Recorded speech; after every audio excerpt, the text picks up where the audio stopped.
అందరికీ నమస్కారం అండి. ఇప్పుడు మనకి ఎండాకాలం వచ్చింది కదా! ఈ ఎండాకాలంలో మనకు దొరికేయి ఏంటంటే మామిడికాయలు. మామిడికాయలంటే మనం తినే కాయలు తింటాము. పచ్చికాయలతో మనం రకరకాల వంటలు గానీ, పచ్చళ్ళు గానీ అలా చేసుకుంటాము. కానీ ఈరోజు నేను మామిడికాయ పప్పొండి చూపిస్తాను. అస్సలు ఆ మాట అంటంటేనే నాకైతే నోట్లో నీళ్లు ఊరిపోతున్నాయి. మీకెలా ఉందో నాకు తెలీదు. ఇంక లేట్ ఎందుకు వంట మొదలు పెడదాం రండి. ఇప్పుడు మనకి ఏమేం కావాలో చూసుకుందాం. 100 గ్రాములు కందిపప్పు, 4 చెంచాల ఆయిలు, 2 చెంచాల కారం, అర చెంచా జీలకర్ర, 1 చెంచా తాలింపు దినుసులు, అర చెంచా పసుపు, 3 వెల్లుల్లి రెబ్బలు, 3 ఎండుమిరపకాయలు, 2 మామిడికాయలు, 5 పచ్చిమిరపకాయలు, 2 రెమ్మల కరివేపాకు, తగినంత ఉప్పు. ఇప్పుడు మనం కందిపప్పు కడుక్కొని ఒక అరగంట పాటు నానబెట్టుకుందాం.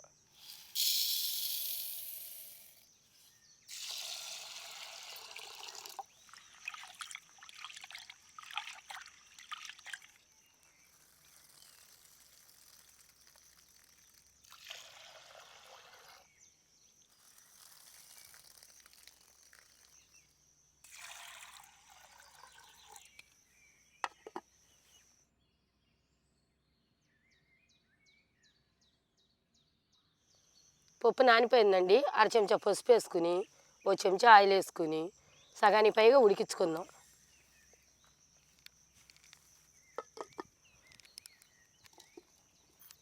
ఇప్పుడు కందిపప్పు ఉడికేలోపు మామిడికాయలని, పచ్చిమిరపకాయలని శుభ్రంగా కడుక్కొని ముక్కలుగా కోసుకుందాం.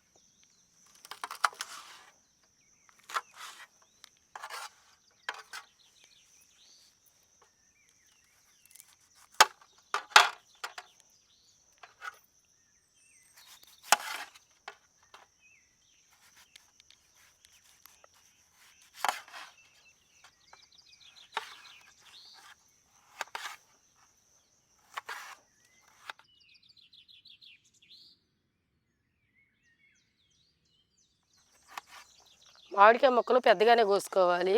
ఈ తొక్కతో కోసుకోవడం వల్ల ఏమైద్దంటే బాగా నలిగిపోకుండా తినేటప్పుడు కొంచెం తగులుతూ ఉండిద్దనమాట. అప్పుడు పప్పు బాగుంటుంది.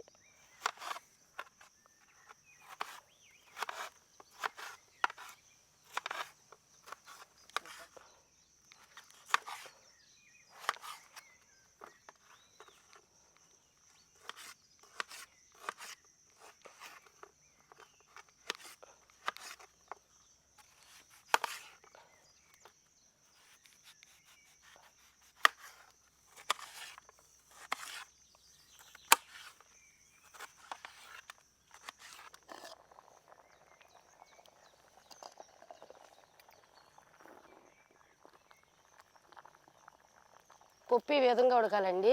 ఇప్పుడు మామిడికాయ ముక్కలు, ఉప్పు, కారం అన్నీ వేసేసుకుందాం.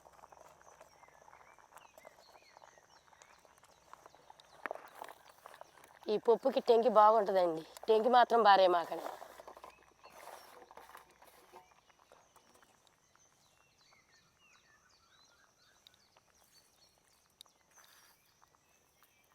ఒకసారి బాగా కలుపుకొని మూత పెట్టేసుకుందాం.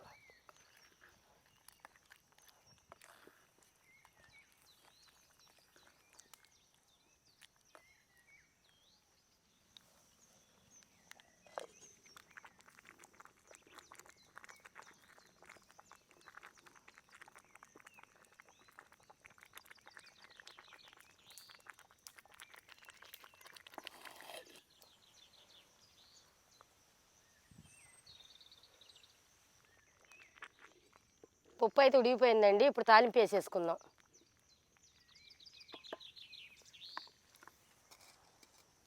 మూకుడు వేడెక్కింది, ఆయిల్ వేసుకుందామండి.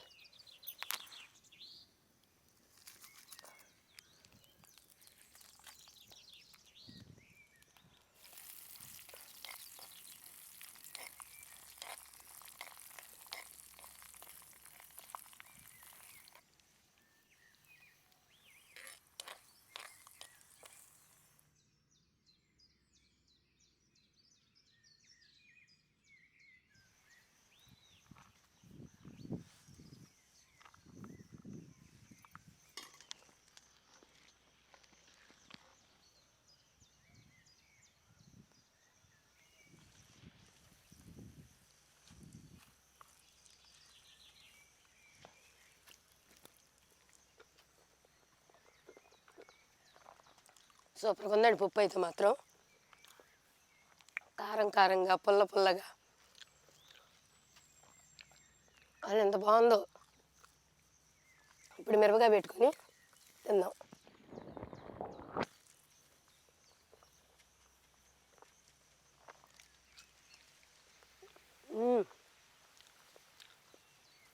చాలా రుచిగా ఉందండి అసలు.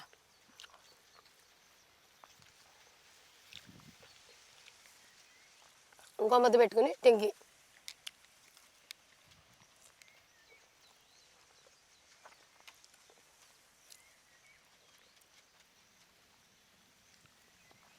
అబ్బా పుల్ల పుల్లగా అసలు ఈ టెంకి కూడా పట్టిందండి. టెంకి మాత్రం కంపల్సరీగా వేసుకోండి. ఆహా అసలు మనకి ఏ కూర పనికిరాదండి. మనకి ఎండుమిరపకాయ, పచ్చిమిరపకాయ, పులుపు అసలు తగులుతుంటే ఎంత కమ్మగా ఉందో. చూశారు కదా, ఇలాంటి మంచి మంచి వీడియోస్ కోసం మన ఛానల్ ఫాలో అవ్వండి. ఉంటానండి, బాయ్.